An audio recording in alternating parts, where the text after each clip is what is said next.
Hi cuties, welcome to another episode of what I eat in a day. 1 ತಿಂಗಳಲ್ಲಿ 4.5 kg ವೆಯ್ಟ್ನ loose ಮಾಡಿದ್ದೀನಿ.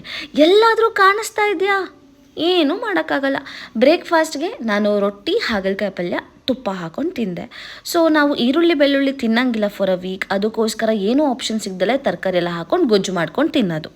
ಮಧ್ಯಾಹ್ನ ಊಟಕ್ಕೂ same ಸೌತೆಕಾಯಿ ಕೋಸಂಬರಿ ಒಂದು ಎಕ್ಸ್ಟ್ರಾ ಇತ್ತು ಅಷ್ಟೇ. ಫಾರ್ ಸಮ್ ರೀಸನ್ ನನಗೆ ಅನ್ನ ಸಾರು ಊಟ ಮಾಡೋದು ಅಂದರೆ ಆಗೋದೇ ಇಲ್ಲ.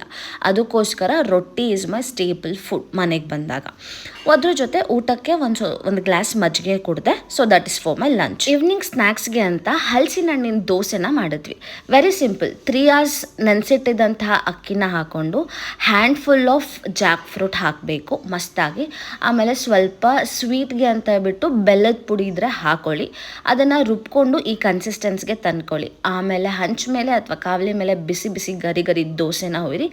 Soft crispy sweet dosa ready. ಸಂಜೆ ದೋಸೆ ತಂದು ಹೊಟ್ಟೆ ತುಂಬಿತ್ತು, ಬಟ್ ಊಟ ಬೇಡ ಅಂತಿದ್ದೆ. ಬಟ್ ನಮ್ಮಮ್ಮ ಇಲ್ಲ ಹಾಗೆ ಮಲ್ಕೋಬೇಡ ಅಂತ ಒಂದು ಅರ್ಧ ರೊಟ್ಟಿ ತಿನ್ನಿಸಿದ್ರು. ಸೊ ಅರ್ಧ ರೊಟ್ಟಿ ತಿಂದು ಒಂದು ಗ್ಲಾಸ್ ಮಜ್ಜಿಗೆ ಕುಡಿದೆ. That's it.